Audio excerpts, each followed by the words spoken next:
Welcome, friends, to Crazy Women Country, where women's voices matter. We bring you the greatest female voices in the music industry, from the artists, songwriters, and producers, to managers and executives, and all the women who make the music industry what it is today. Thank you for joining us.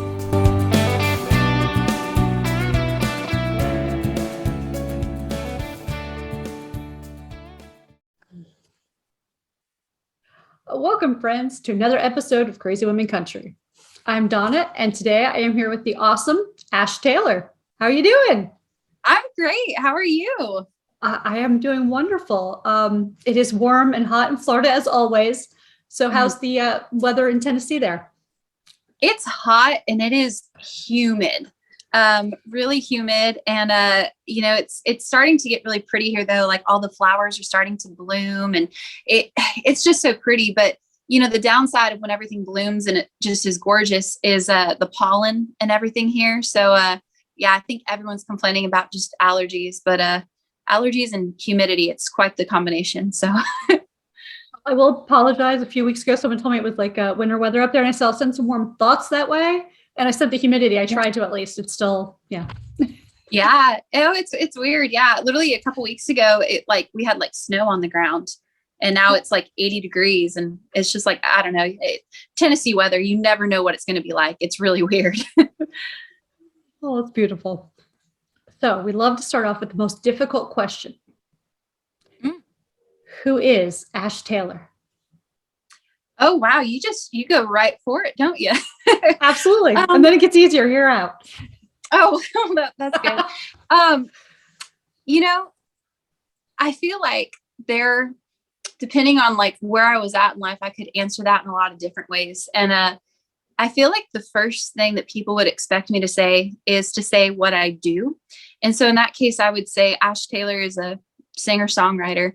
And that's definitely what I do. But, I also would add I'm a wife, I'm a daughter, I'm a big sister, I'm a dog mom, I'm, all of these different things. But yeah, I mean, Ash Taylor is a lot of things to a lot of different people, but honestly, deep down, I think she's just this chick that really likes to drink PBR and write country songs and just enjoy life. That's what I am, basically. I love that. That's the best one-liner. If you want to summarize it, that was perfect. Yeah. Yeah. So why don't you tell us about your recent release, your EP, Bakersfield? Yes. Super excited about it. So we just released a 4-song EP, titled Bakersfield. So it's basically named after my hometown. I'm from Bakersfield, California. And for those, listening who maybe don't know, I basically come from a very musical farm town. So Bakersfield back in the 70s was essentially the original Nashville. And so we're like the birthplace of Merle Haggard and, Buck Owens and the Bakersfield Sound. And later on had guys like Dwight Yoakam come out and all that. So, so I felt like it was just kind of appropriate to name the EP after basically where I'm from and where everything just kind of started. We have 4 songs on there. The title track, Bakersfield, is really cool. That I basically wrote my first day here in Nashville. And, there's a couple other songs on there that I'm just really proud of. And I either wrote or co-wrote all of them. And it's a really cool journey just to have music out there and just to kind of see people react to it and everything. It's been really great to have.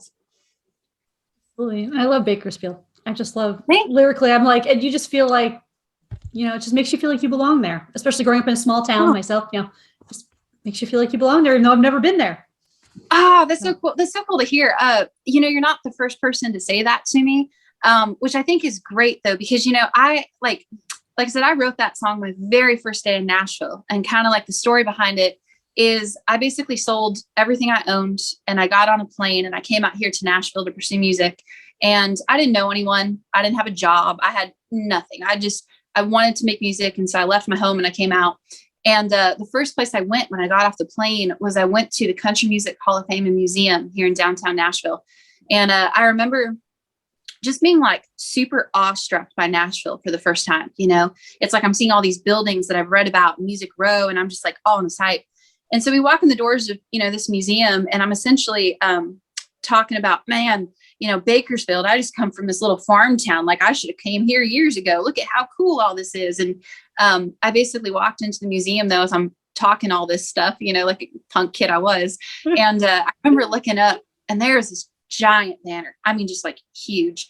And it said, now exhibiting the Bakersfield Sound. And I went, oh man. So I spent my whole first day in Nashville, essentially walking around the Country Music Hall of Fame Museum, having them tell me how cool my hometown was. And they're right. I mean, it is. And so I went home, that night where I was staying, and I picked up my guitar and I wrote that song in less than an hour. And it's just completely, if you listen to the lyrics, it's literally just me telling you my life story. But what I think is cool is, like you said, people hear it and it's like, you could replace Bakersfield with any other city, small town in America. And it's like, that's how other people feel about their hometown. So I think that's just so cool though, how I can write something personal, but yet people kind of seem to relate to it. And it's just like, man, how great is music? It's awesome. It is definitely a universal language. It really is.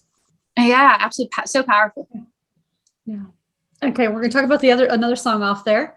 And okay. I think Tigger's coming to visit. Tigger says hi because she's like hi, meowing. He's so cute. Okay. So cute. Oh. So we're going to have to talk about Cake because, that song, it's just a great song. There's nothing more to it, but it is an awesome song. Thank you. I appreciate you saying that. That it's so funny now, like looking back. So I wrote that, and how the whole idea came about and everything is I was dating this guy who was honestly just a big jerk from the start, just big jerk. And it was my birthday and I was hanging out with some friends, and this guy basically stood me up on my birthday. And so, I'm sitting there and I'm eating my birthday cake, and maybe I was drinking a little bit, but we're all sitting there, and my friends are talking to me and they're like, this guy's such a jerk. Like, why are you with him? What are you going to do? And so basically I was like talking to my friends, and I was just like, you know what? You're right. That guy's a jerk. I'm going to dump him. I'm going to move on. Like, I deserve way better. And, mind you, as I'm having this whole conversation, I'm eating birthday cake. And so finally I said, I just want a man to look at me like I look at cake. And everyone started laughing. It was hilarious. And so I wrote that idea down on my phone. And the next day I just sat down, just me and my guitar, and I just wrote the song. And it, I finished it, and I actually kind of thought it was dumb. I really did. I thought it was just kind of this cheesy, I don't know, kind of like thing. And I thought, oh no, I don't really like this. And then I played it for one of my roommates, and they loved it. They thought it was great. So then that encouraged me to play it out like a couple of times. And I tell you what, it took one time of me just getting on stage and playing that song.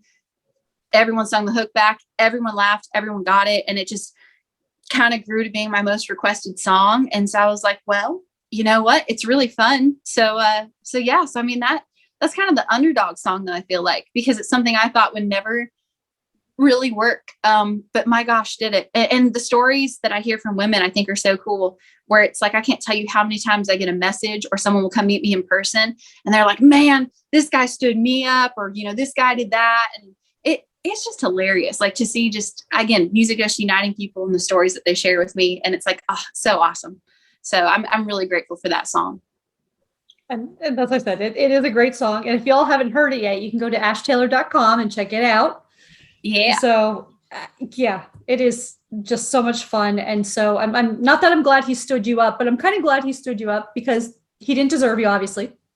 And you're so sweet. You wrote a killer song. So, it's a win-win. And now I will say, now because I got married last year. And I married like legitimately the greatest human being on the planet. So I think now I just really feel like I kind of got the upper hand, because not only did I dump this loser, but I wrote a great song, made a bunch of money off of that song. And now I'm married to this really great guy who would never stand me up and was just always there and awesome. So yeah, I think I won that one. So, yeah, absolutely. Yeah, it works. It works. If there's anywhere that we can use a hashtag winning, it is right now and right here. And especially with that song. Oh, that's great. Well, thank you, Donna. Oh, you're welcome. So tell us, who are some of the women that have inspired you to do music?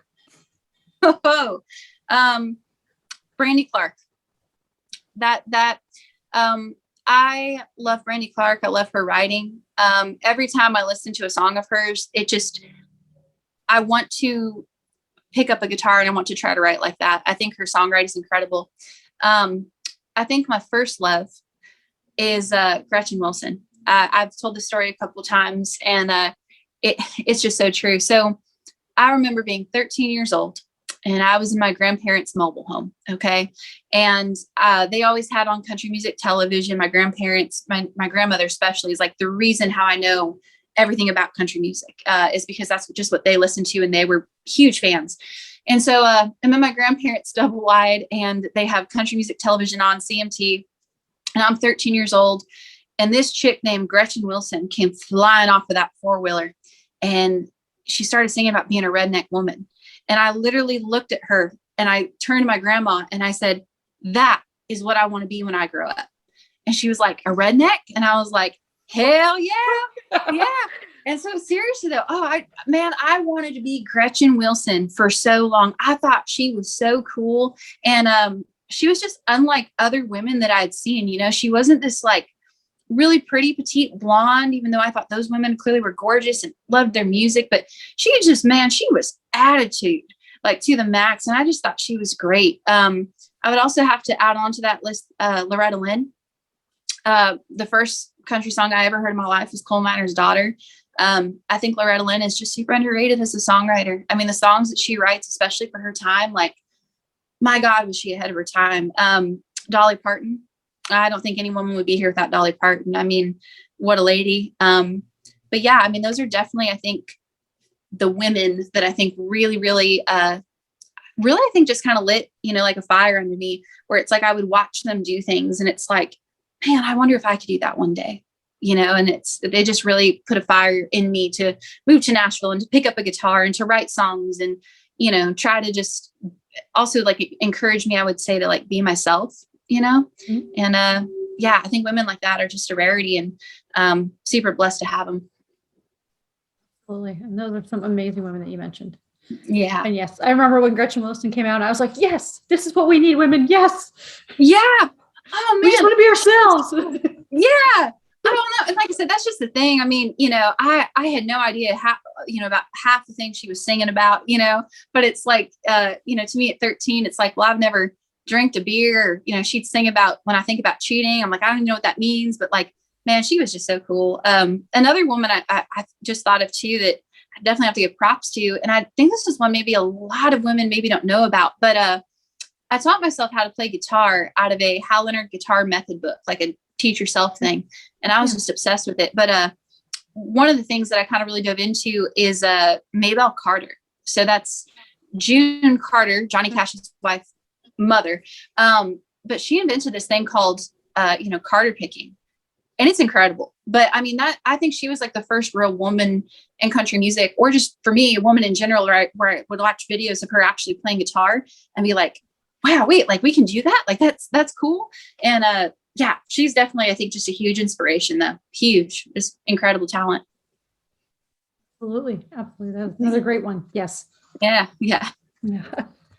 There's so many great women out there in general. And I'm sure we could probably sit here and talk all day about other women too, that just, even some up and coming, you know, that are, you know, not so, you know, that are going to say, look, this is me, this is it. And, you know, they're going to stick to their guns a little more. And then historically, when the companies have been like, oh no, you have to do this. And they're going to be like, no. So, right. Yeah. And maybe they'll give some, but they're not going to break down who they are anymore, I think. Yeah. I think times have definitely changed. And that's one thing that I honestly admire. I mean, I think so many of my artist friends here in Nashville are just crazy talented. And I see a lot of them really doing that for themselves. I think my favorite like current artist, like if I had to pick one female that's like on country radio and doing her thing, just someone that I personally really admire, it would have to be Lainey Wilson. I know she's, you know, clearly newer. I love her songwriting. I love her stage presence. That girl is just, I mean, that is just her. And you can tell it's just super authentic. And I am obsessed with her and just proud to say it. I mean, that's a sister right there in country music who's just literally killing it. I mean, she's awesome. Absolutely. Yeah. So would you like to get into our 20 crazy questions? I love 20 crazy questions. Let's do it. All right. I promise we won't get arrested yet. Oh, that's good. What's the last thing you read? Buck Owens, biography, Buckham. I've been reading that. It's a fantastic read, and I would highly suggest it to anyone, whether you're a Buckham's fan or you're just really into music. So many gems in that book. Great read. Thanks for the reading plug there. I love it. Hypothetically, Yeah. if I came to you and said, I need to hide a dead body, do you know a good place? I'd say, Donna, you barking up the wrong tree. Here's the Great, deal. you just got me arrested. Thanks. I'm the worst crime. Yeah, you don't ask me. Yeah. Okay, mental note taken. I literally wouldn't even know what to tell you. Yeah. Yeah. I was like, I need to hide out your house. Can I do that? Well, I'd be smart enough to say no, and then go watch a bunch of murder mystery shows to try to figure out where to tell you to put it. But yeah, I guess I should watch more of that stuff on TV, right? Get better ideas. It's all good. It's all good. I think we have some people that already have that pat down and ready to roll. And I'm like, okay, that makes me a little nervous, but all good. Yeah. All good. You're really, really prepared if we need to hide a dead body. That really says something. Yes. But hey, yay, at least they know the answer. Someone that's prepared apparently for everything. So yeah. What is the best concert or the top 2 concerts you've ever been to? Oh, number 1, hands down, Garth Brooks. I sat in the back of Brimstone Arena, and when I say the back, I mean not even the nosebleeds. Like my back was to the back wall of the arena, and I thought I was standing 3 feet away from him. I mean, just incredible entertainer. I literally sit and took notes the whole day on how I wanted to do a live show. I mean, just incredible. So I would say Garth Brooks is number 1. Number 2 would definitely be, I saw Loretta Lynn at the Ryman for her 85th birthday a couple years ago. And the way that she would just sit and tell stories, I could just sit and listen all day, and the way she just held people in the palm of her hand. But I definitely say those are my top 2 concerts. Beautiful. Yeah. What's the first thing you would do if you won the lottery? I'd buy a house. I would pay off any debt. I'd probably clearly put out a new album and all that stuff. And I would go buy my dream guitar, which is a Gibson SJ200 Bob Dylan model, in case anyone wants to know. So I'd buy lots of gear. Yeah. Now accepting guitars if you're all interested. Yeah. Now accepting guitars. Yeah. Send me my address. DM me for details. Oh. Tell us something on your bucket list. I would love, before I die, to play the Opry and to play the Ryman. If I could play those 2 in my lifetime, I think I could die happy. Well, I hope I can be in town for when you're playing both of those, because I would love to be. Yes, absolutely. We'll definitely have it. Yeah. If I could do those 2, I'd be very happy. Perfect. Tell us, what job would you be terrible at? I honestly think a lawyer. I really do. And my reasoning for saying that is, I don't really like to argue with people, because I just kind of feel like you can't fix stupid. So I don't think you just would, I just, it's like people, yeah, it's like, you're trying to get someone off the hook for something and they clearly did it. And it's just like, well, I just kind of don't care. So I think I would be a horrible lawyer, and I don't think anyone would want to hire me. So yeah, just not my thing. So I'd probably be a bad lawyer. I love that. Yeah.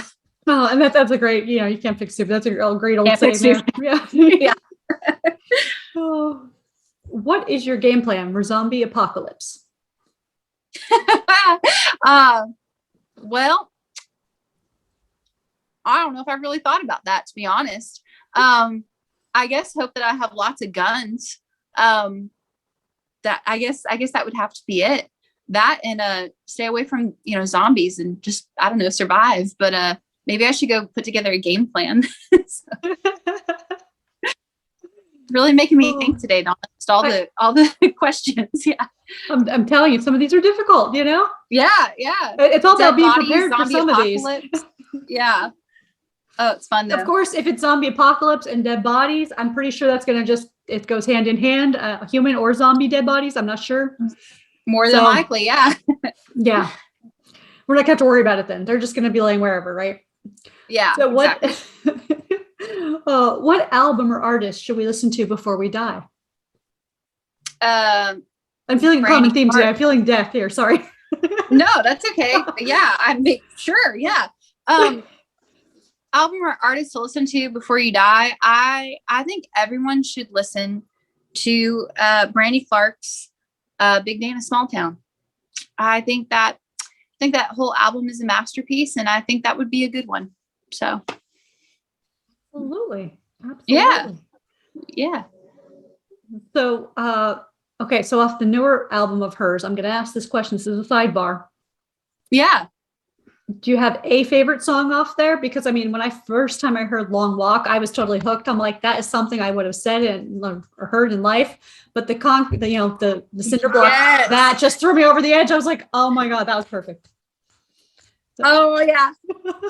Oh, the way she did that is incredible. Off of the new record, If Your Life Was a Record, I have a lot of favorites. I definitely would say Long Walk is one of them.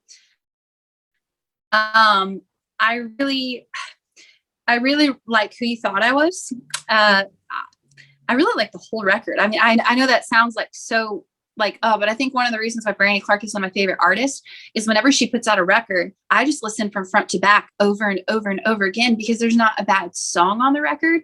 And, as like I continue to do music and clearly grow and all that, it's like, I hope to be like that one day where hopefully someone, can say just, you put on from start to finish and there's just not a bad song. And it's like that I feel like is the goal.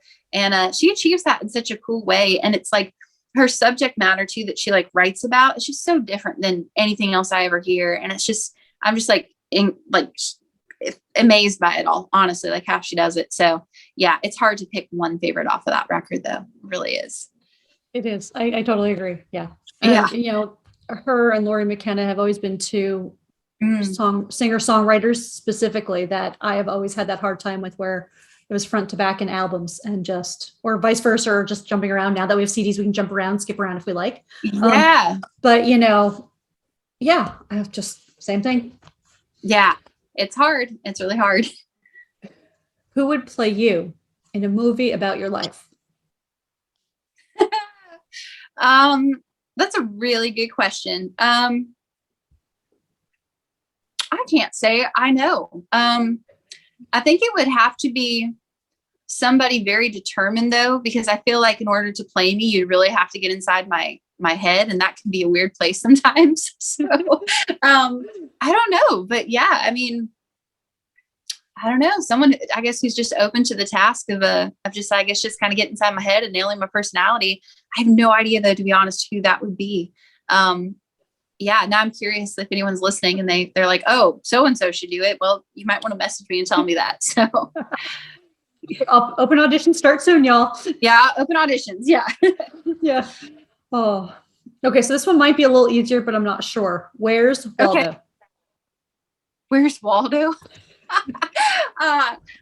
Well, I mean, at the time we're recording this, it's probably about 5:00 on a Monday. He's probably sitting over here in Nashville on the 440 in rush hour traffic. That's what I think. Okay, Nashville, tell us, did you get a picture of Waldo? Yeah. I mean, yeah, everyone is stuck there that time of day. So I would assume he'd probably just be there hanging out, just chilling. Good to know. I'll next time I need traffic directions, when I know I'm going to be in town, I will call you. Call him. Yep. Yeah. Would you rather cook or order in? Well, I don't really cook. So I would probably order in, but I married an amazing cook. So I'm pretty blessed to say we eat at home a lot and all the meals are wonderful. But if for some reason I'm in charge of dinner, it's probably just best for everyone if I just order in. That's probably probably good. Oh, do you sing in the shower? I do warm-ups in the shower. So I make very weird sounds, I guess. But yeah, I don't think I really sing in the shower. I think I do more like vocal warm-ups, as in like I'm getting ready to go sing. So I'm going to do exercises and stuff and then walk in and sing in a studio or at a show or something. But no, I don't really sing in the shower. Well, awesome. Boots or heels? Boots, hands down. I'm 5'11". I'm super tall. So yeah, I don't know. I don't own a dress, and I do not own a pair of heels. My entire closet is jeans and boots. Just that's it. That's it. I didn't even wear heels at my own wedding. I wore tennis shoes. I mean, that's just keep it simple. So I love that. I think I have a dress. I haven't worn it in forever though. As yeah, soon as they're I just stopped working out in the world, 5 years ago, whatever it was, and started working from home, I was like, yep, there's no need to wear heels anymore. there's Yep. just not slippers, man. Slippers, Yeah. boots, Yeah. tennis shoes. I mean, they're just so much more comfortable. Flip-flops. I Yeah. see. And I know a lot of like girls really enjoy wearing heels, and it's like, hey, good for you. But like, man, any time in my life that I've ever worn them for like a day for some reason or whatever, I have always just regretted it. Like, I just don't find them comfortable. Same thing with dresses. Just not my thing. Just no. Yeah. Oh. In your opinion, what's the best thing since sliced bread?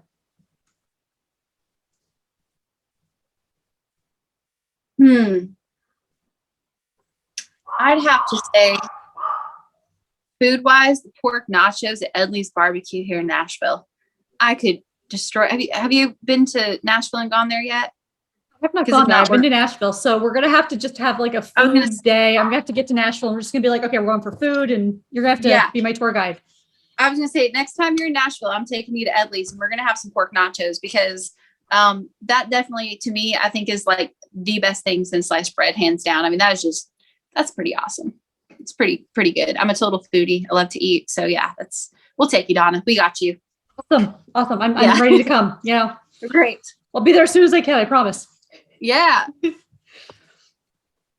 you have any guilty pleasure music? If so, what is it?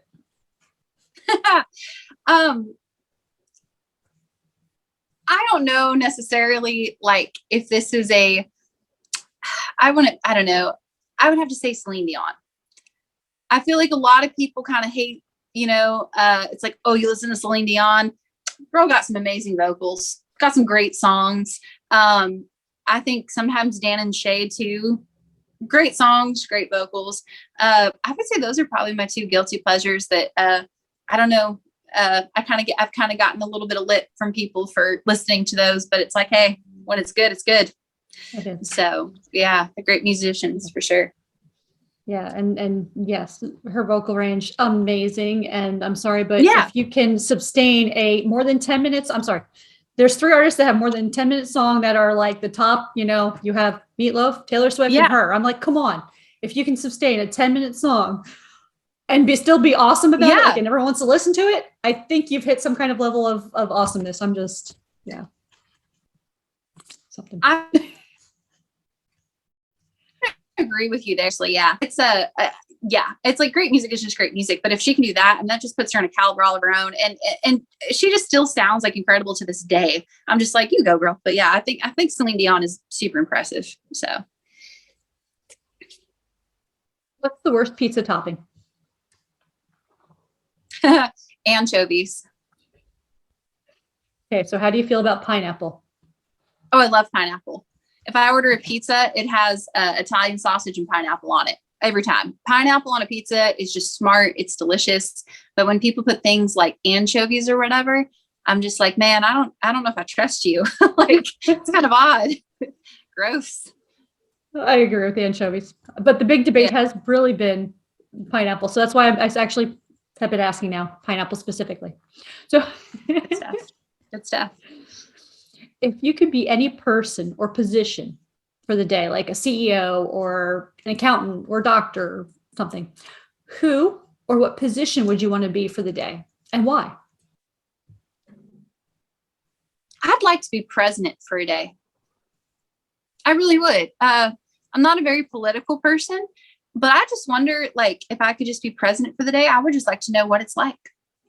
I just want to know, just a couple questions, just it's like do you get to push the red button if you get mad? Do you what meetings do you have? Do they actually can I stay in the Lincoln bedroom? Like, is that cool? Like, so yeah, I don't know. I think it'd be kind of fun just to be president for a day, because how many people get to do that? Not that many. So Yeah, I'd like to be president for the day.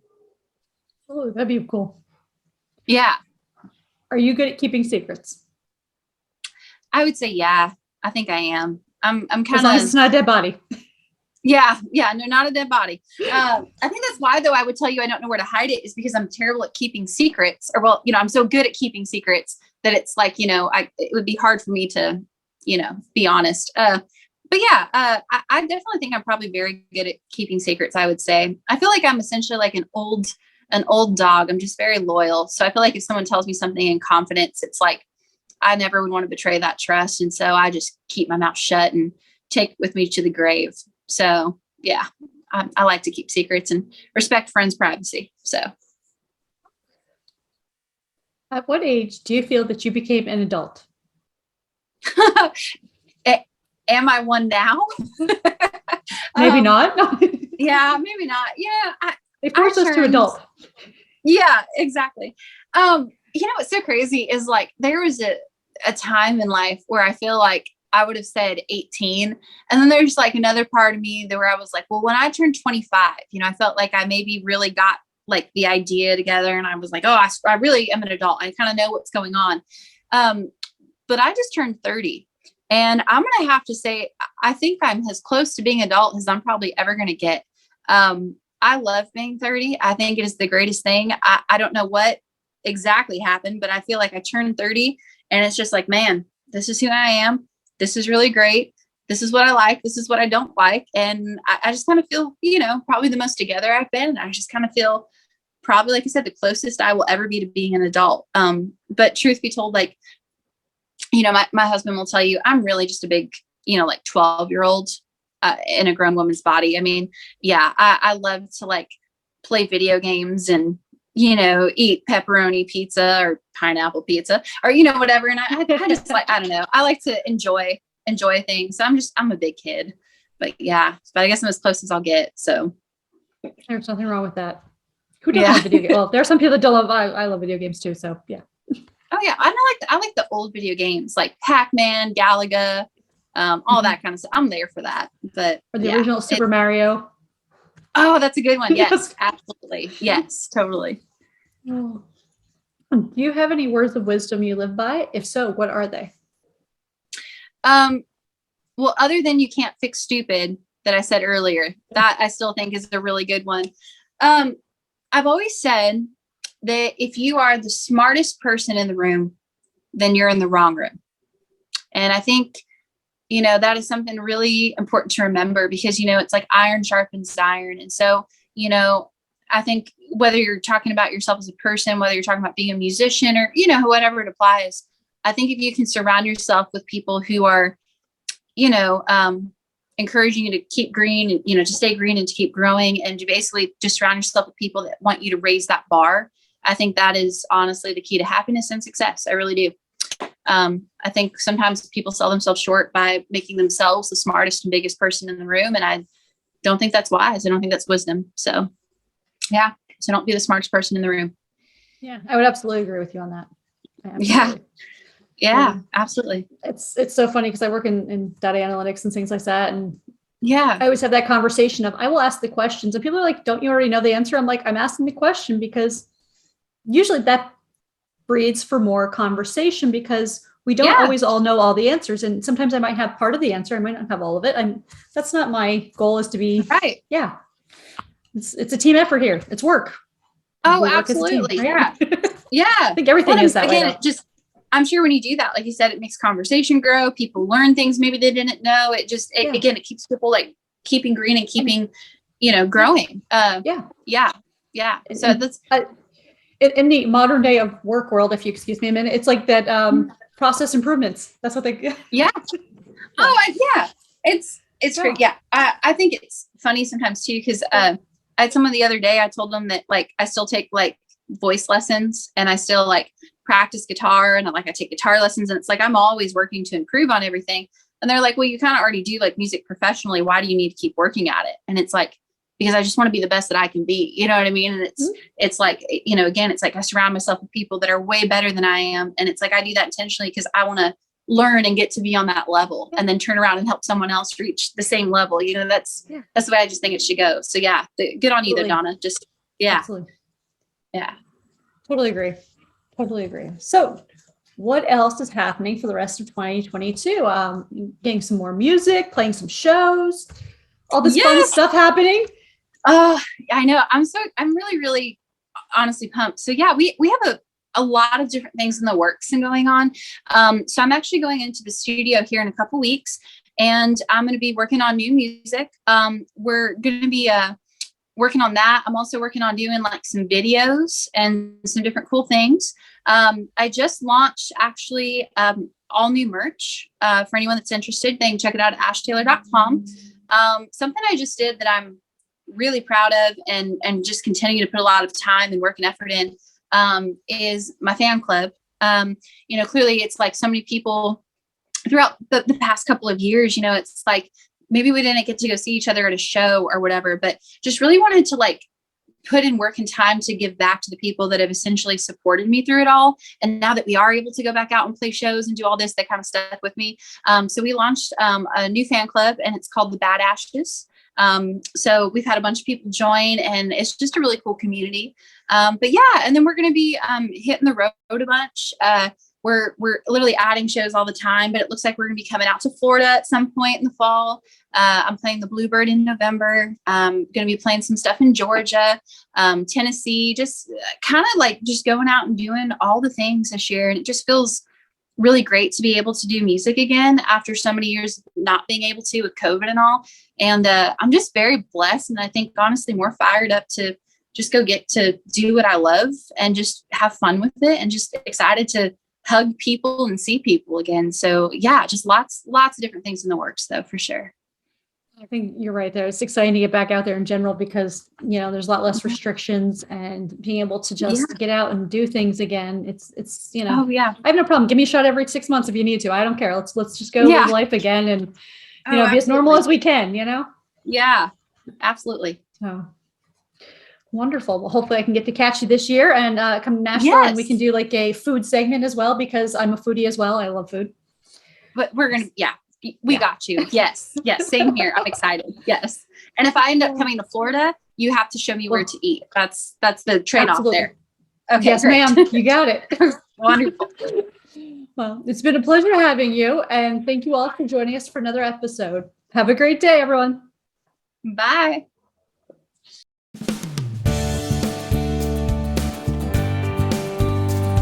If you enjoyed today's episode of Crazy Women Country, don't forget to give us a thumbs up.